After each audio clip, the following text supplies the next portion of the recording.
Part 1. Intro.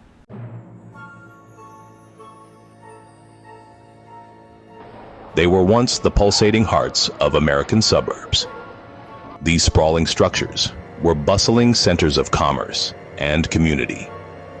People from all walks of life congregated within their climate-controlled walls. Malls represented a comfortable, aspirational middle-class lifestyle. They served as convenient destinations for both shopping expeditions and social gatherings.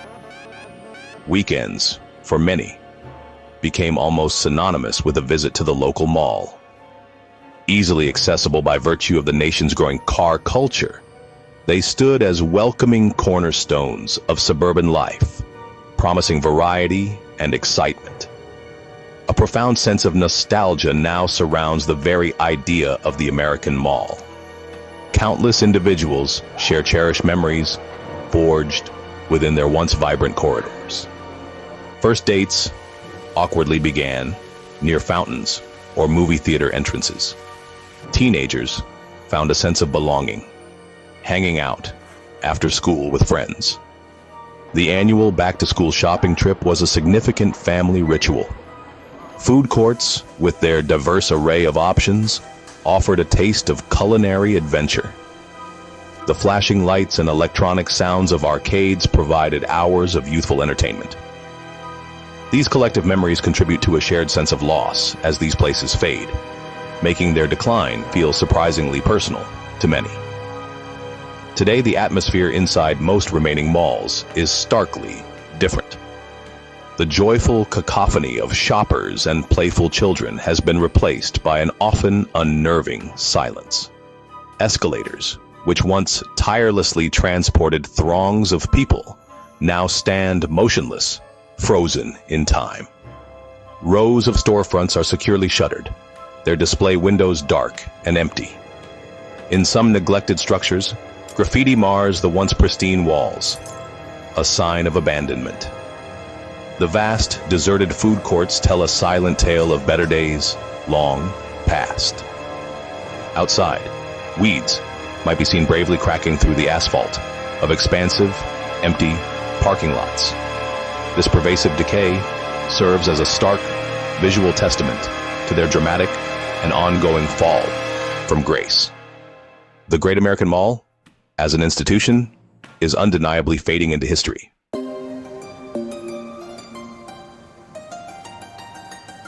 This exploration will dissect the mall's captivating story, from its ambitious origins to its golden age and eventual decline, a narrative of innovation and obsolescence. We seek to understand each phase. This is a cultural autopsy of an American institution. Malls were envisioned as more than retail spaces. Pioneers like Victor Gruen saw them as community centers. They fostered social interaction and shared experiences, offering a climate-controlled town square. Safe, clean, and accessible havens, combining commerce with community. Our investigation spans the mall's lifespan, from post-Watu boom to its reign and eventual downfall, economic shifts and social changes, and the rise of the internet. The mall's story is one of adaptation, reflecting societal and economic trends. Its rise and fall mirror our lives, shifts in spending and priorities. Studying the mall is studying ourselves, a lens on American culture's evolution. Valuable lessons for the present and future. Let us begin this exploration together.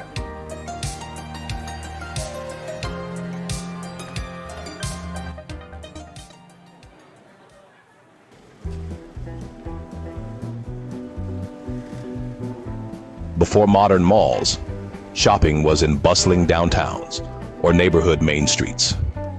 Parking was scarce, and shopping trips were fragmented. Victor Gruen envisioned vibrant, pedestrian-friendly centers. In 1956, Southdale Center opened, the first enclosed climate-controlled mall. It became the blueprint for future malls, revolutionizing retail.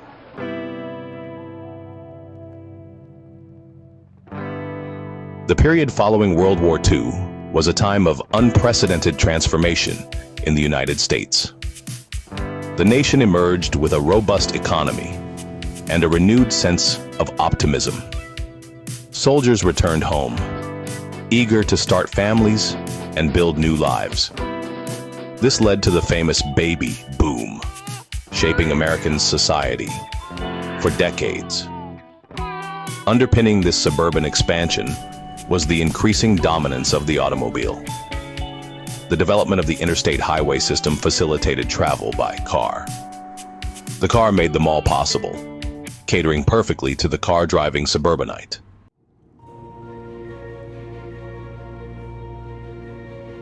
The newly conceived shopping mall was an ideal solution for the evolving American lifestyle. It offered unparalleled convenience to the residents of the burgeoning suburbs. Shoppers could find almost everything they needed under one roof. From department stores and specialty shops to pharmacies and shoe stores, the mall provided a comprehensive retail experience. This consolidation saved time and effort, a significant advantage for busy families. The climate-controlled environment also offered a welcome respite from extreme weather. Victor Gruen's original vision emphasized the mall as a community hub, not merely a commercial one. He intended these spaces to counteract the potential isolation of suburban living by providing a central gathering place. Many early malls incorporated features like fountains, benches, public art, and even aviaries, or small amusement rides. They were designed to encourage people to linger, socialize, and participate in community events. In many ways, the mall aimed to replicate the functions of a traditional town square or main street, but in a modern, controlled, and arguably more comfortable setting. This dual appeal of commerce and community was a powerful draw. The success of early pioneers like Southdale Center quickly spurred a wave of mall construction across the United States. Throughout the late 1950s and the 1960s, these retail behemoths began to dot the suburban landscape. Developers recognized the immense potential and profitability of this new model. Malls became potent symbols of American ingenuity, post-war prosperity, and the rise of a powerful consumer culture. They represented progress and the achievement of a comfortable modern lifestyle. For many, the opening of a new mall in their area was a significant event, a sign that their community had truly arrived and was part of the American dream. However, even in these early days, some observers noted a potential divergence from Gruen's idealistic vision. While the community aspect was present, the powerful drive for commercial success often took precedence. The design and tenant mix were increasingly optimized for sales and shopper throughput. Victor Gruen himself later became somewhat disillusioned with how his concept had evolved, feeling that the commercial aspects had overshadowed his intended social and civic functions. This inherent tension between community and commerce would continue to shape the mall's development. It set the stage for both its incredible decades of growth and, eventually, some of the vulnerabilities that contributed to its later struggles.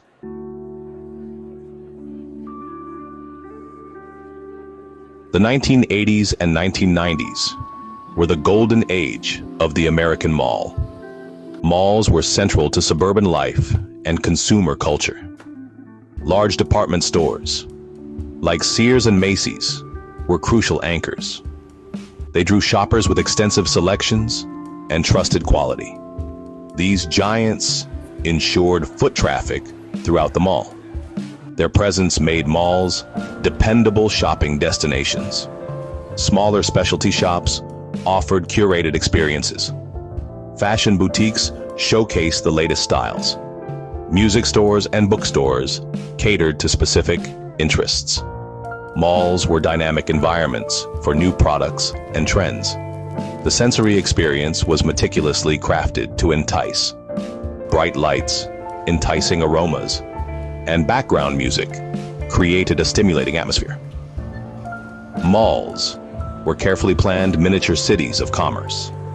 Wide walkways and ample seating made navigation easy. Climate-controlled interiors provided a reliable escape from harsh weather. Malls transformed shopping into a genuine leisure activity.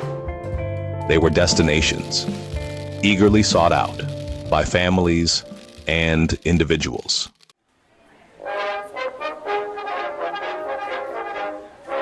During their peak, American malls transcended their commercial purpose to become vital social stages. For teenagers, the mall was the quintessential hangout spot, a realm of relative freedom. It was here they could cultivate their independence and meet friends. First dates often unfolded over shared cokes in the food court.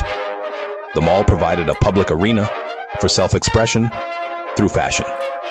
The term mall rat even emerged to describe youths who spent significant leisure time there. The food court served as a crucial social nexus. It offered a diverse array of affordable fast food options. Communal seating arrangements encouraged interaction and group gatherings. The food court was a dynamic environment for people watching. It was a microcosm of American casual dining culture. Malls also firmly established themselves as destinations for family outings. The weekend trip to the mall became a common ritual for many American families. Parents could accomplish their shopping errands while children were entertained. The annual back-to-school shopping spree was a significant event. Holiday seasons saw malls transform into festive wonderlands. Even seniors found a welcoming space for their daily exercise and social interaction.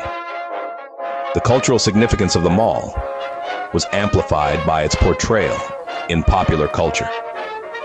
Countless movies, television shows, and music videos featured malls as prominent settings. Films like Fast Times at Ridgemont High and Clueless immortalized mall culture.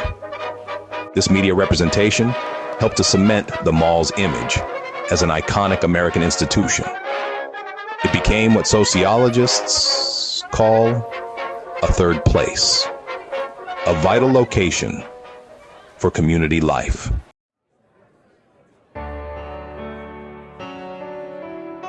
The golden age of malls was marked by their evolution into entertainment hubs, offering more than just shopping.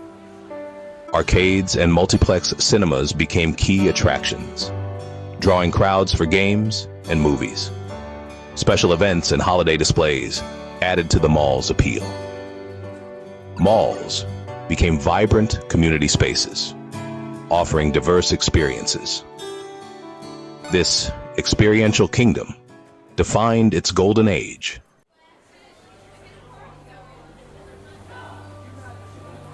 As the new millennium dawned, American malls stood as bustling centers of commerce. They were vibrant, seemingly at their peak. Families flocked for weekend outings. Teenagers found them ideal social spots. The mall ecosystem seemed flawless. Bright lights and endless merchandise suggested unchallengeable reign. Yet, subtle changes were stirring. The internet's potential was undeniable. Despite the dot-com bubble burst, online connectivity grew. Pioneers explored the digital frontier. Online shopping began to appeal, small ripples against the mall's wave. E-commerce was in its nascent stages. Internet access was becoming widespread. Online shopping was rudimentary. Websites were clunky. Security concerns prevalent. Books and music CDs found a compelling alternative online. Comparing prices and home delivery appealed to some. Retail giants dismissed online shopping. The internet couldn't replicate mall experiences. Malls offered irreplaceable social and entertainment value. Traditional retailers were slow to adapt. Malls seemed too embedded to be threatened by the online world.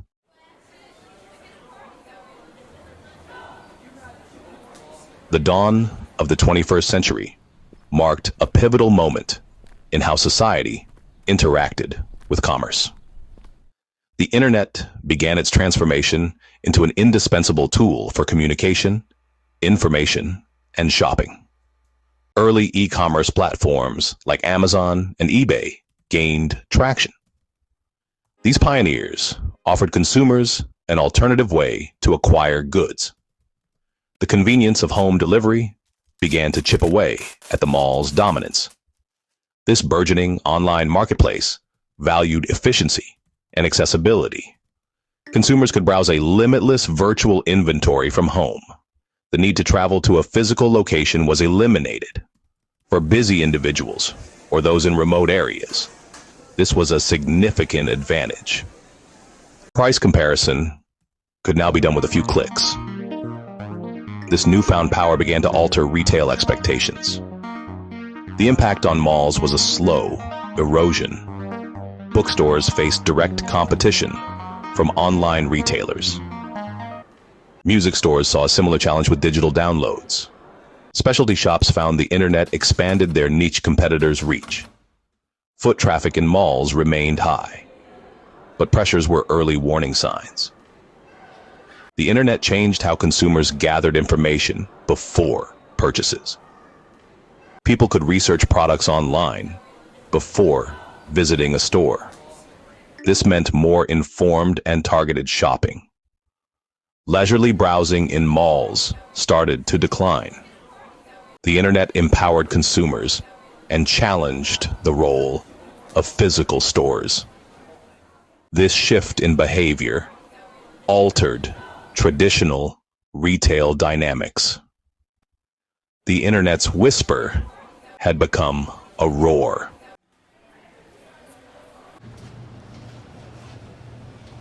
As the 2000s progressed, online shopping grew, challenging traditional malls.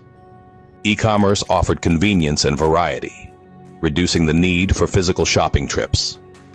Malls faced oversaturation and competition, leading to declining foot traffic. Younger generations preferred experiences over material possessions. Malls struggled to adapt, missing opportunities to integrate digital technologies. This period marked a missed chance for proactive adaptation.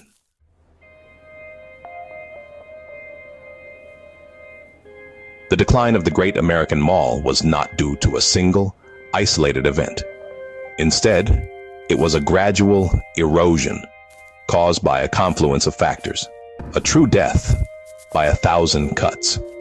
Among these, the rise of e-commerce stands out as perhaps the most significant and relentless force. Online retail, spearheaded by giants like Amazon, fundamentally altered the landscape of how people discovered, compared, and purchased goods. What began as a niche alternative for specific items, like books or electronics, rapidly expanded to encompass nearly every conceivable product category. The sheer scale and ambition of online marketplaces presented an unprecedented challenge to the traditional brick-and-mortar model that malls embodied. The convenience offered by online shopping proved to be an irresistible proposition for millions. Consumers could browse vast virtual aisles from the comfort of their own homes at any hour of the day or night. The chore of traveling to a mall, finding parking, and navigating crowded spaces was eliminated. Purchases could be made with a few clicks and delivered directly to their doorsteps, often within days or even hours. This unparalleled ease of access, coupled with competitive pricing and an almost infinite selection, began to steadily pull shoppers away from physical stores. The internet transformed shopping from a planned excursion into an on-demand service, always available. This digital revolution had a profound and often devastating impact on the tenants within malls. Department stores, historically the anchor institutions that drew significant foot traffic, found themselves particularly vulnerable. Their large physical footprints and correspondingly high overhead costs made it difficult to compete with the leaner operational models of online retailers. As sales dwindled for these anchors, their financial stability weakened. Many were forced into rounds of store closures, downsizing, or even bankruptcy. The loss of an anchor store was a severe blow to any mall, creating large, difficult-to-fill vacancies and significantly reducing the overall draw for shoppers to visit the remaining smaller stores. By the late 2010s, the dominance of e-commerce was undeniable. Online sales figures consistently climbed year after year, capturing an ever larger share of the total retail market. In 2020, online sales accounted for nearly 20% of all retail purchases in the United States, a figure that continues its upward trajectory. This was not merely a trend. It represented a fundamental and likely permanent shift in consumer behavior. The digital marketplace offered efficiencies and advantages that many traditional malls simply could not counteract. The once mighty mall found itself increasingly outmaneuvered in a retail world it had once so thoroughly dominated, struggling to find its footing.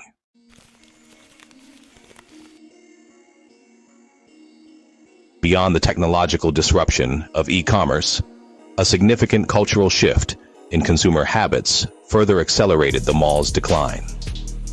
The preferences and priorities of younger generations, particularly millennials and Gen Z, began to diverge sharply from those of their predecessors. These newer cohorts of consumers increasingly demonstrated a preference for experiences over material possessions. They were more inclined to spend their disposable income on travel, dining out, entertainment events, or unique activities, rather than accumulating more things. Shopping, for many, transformed from a leisurely pastime into a more utilitarian task, something to be done efficiently. Malls, in their traditional configuration, largely failed to adapt to this growing demand for experiential offerings. While they had once been hubs of entertainment, with arcades and cinemas, their core identity remained overwhelmingly tied to retail transactions.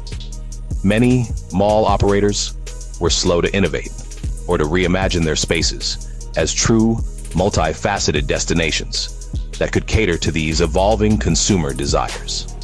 The atmosphere in many malls became stale and uninspired, lacking the dynamism and unique appeal needed to draw in younger demographics who were seeking more engaging and shareable experiences. The failure to evolve their value proposition was a critical misstep. Compounding these issues was the sheer oversaturation of retail space in America. For decades, mall development had proceeded at a rapid pace. By the 2010s, the United States had an astonishing amount of retail square footage per person, far exceeding that of any other developed nation.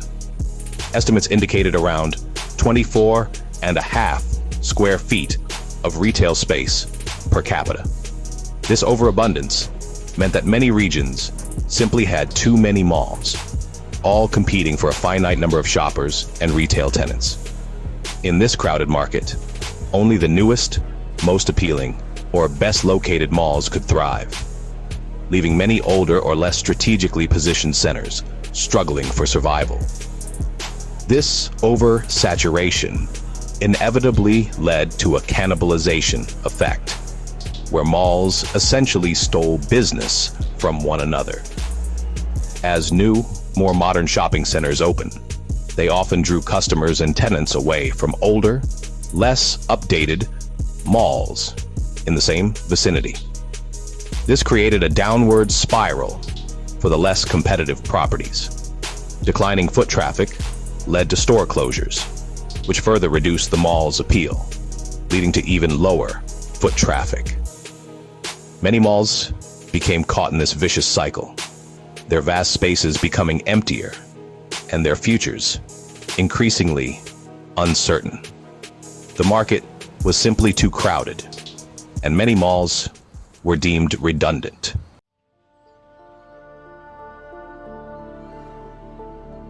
The American mall was already facing significant headwinds when the 2008 financial crisis struck. This severe economic downturn delivered a powerful blow to an already stressed system. Consumers, facing job losses, drastically cut back on discretionary spending.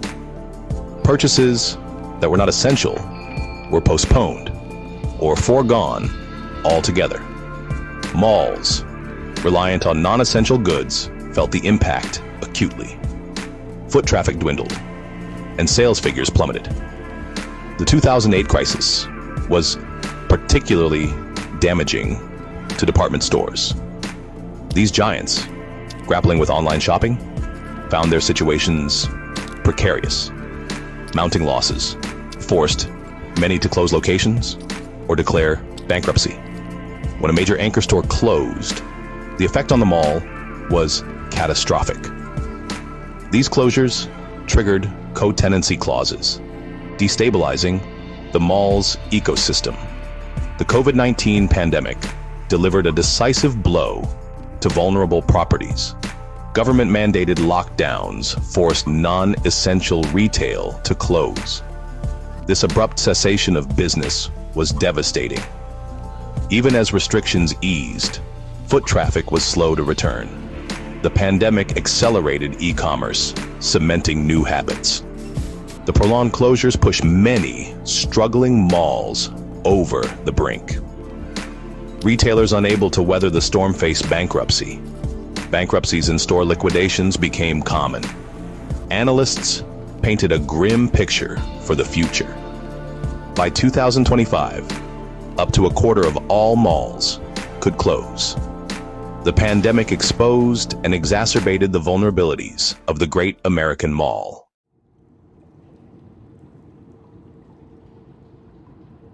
The American mall is often seen as a relic of the past, but this isn't the full story.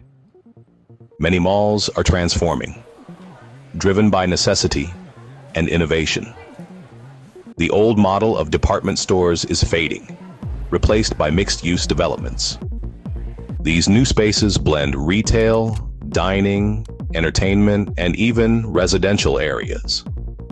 This shift creates vibrant, 24/7 community hubs, offering unique experiences. Adapt or become a relic. The choice is clear.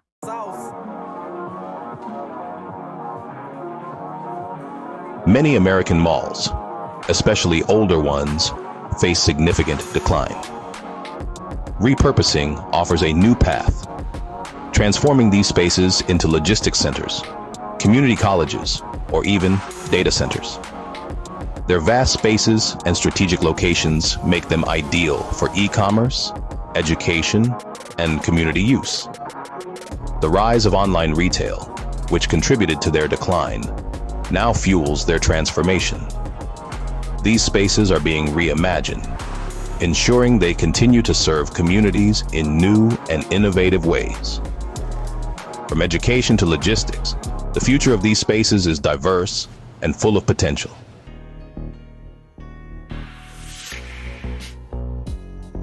The Great American Mall is more than retail trends. It mirrors profound societal transformations. in the US. From post-Cultural optimism to the zenith of 1980s consumerism, malls symbolized the American dream.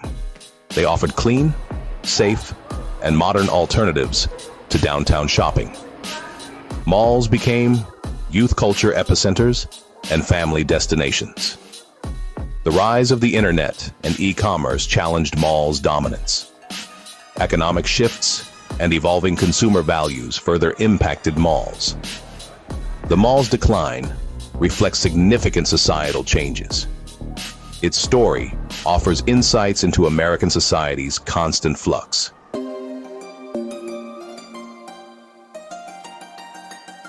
The decline of the Great American Mall evokes a potent sense of nostalgia for countless individuals. These sprawling structures were the backdrops for myriad personal memories. First dates near shimmering fountains, cherished family shopping trips for back-to-school supplies, and countless hours spent with friends in bustling food courts or lively arcades. The mall, in its heyday, was more than just a place to buy things. It was an integral part of the fabric of everyday life, a familiar and reliable destination. The visual evidence of its decay often triggers a sense of loss for what feels like a simpler, perhaps more communal, time. However, the significance of the American Mall extends far beyond these personal sentiments and nostalgic recollections. It leaves behind tangible architectural legacies in the form of the massive physical structures themselves, many of which now stand as challenging redevelopment puzzles for communities. Furthermore, the rise and fall of the mall offer profound lessons in urban planning. They highlight both the initial successes and the eventual drawbacks of car-centric development patterns and the rapid expansion of suburban landscapes. The vast seas of parking, the internal focus of the buildings, and their impact on traditional downtowns are all aspects that continue to inform contemporary discussions about sustainable community design and smart growth principles. The story of the mall also imparts crucial lessons about business adaptation, or often the critical failure to do so. The inability of many mall operators and traditional retailers to respond effectively to the rise of e-commerce and shifting consumer preferences serves as a stark cautionary tale. It underscores the perils of complacency and the absolute necessity for businesses to remain agile, innovative, and deeply attuned to the evolving needs and desires of their target audiences. The mall's experience demonstrates vividly that no institution, no matter how dominant it once seemed, is immune to the forces of disruptive change if it fails to evolve. Moreover, we must consider the mall's complex impact on community formation and social interaction. For several decades, it undeniably functioned as a significant third place, a vital hub for social life outside the realms of home and work. It provided a relatively safe and accessible public space for people of all ages to congregate, interact, and observe the flow of community life. The decline of these traditional gathering spots raises important questions about where such interactions now occur, or if they are diminishing in an increasingly digital and socially fragmented world. Understanding the mall's role in fostering, or perhaps sometimes hindering, genuine community connection offers valuable insights as society seeks to create new and meaningful public spaces for the future. The decline of the Great American Mall evokes a potent sense of nostalgia for countless individuals. These sprawling structures were the backdrops for myriad personal memories.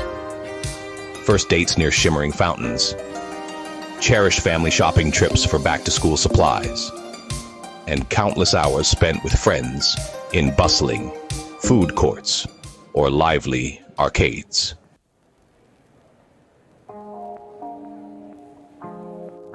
The American mall is not dead. It's evolving. We're seeing reinvention and adaptation. Malls are becoming mixed-use developments, logistics hubs, and educational campuses. These spaces still hold potential. The mall's story is ongoing. New iterations reflect societal needs. Mixed-use projects are rising. Malls are becoming healthcare facilities. They're also e-commerce hubs. Adaptations meet societal demands. These changes hint at future trends. Malls are becoming lifestyle centers. Focus is shifting to experiences. Future spaces will be adaptable and community-focused. The mall's saga reflects American society. It mirrors economic and cultural shifts. Malls were symbols and social stages. They remain relevant, adapting to change.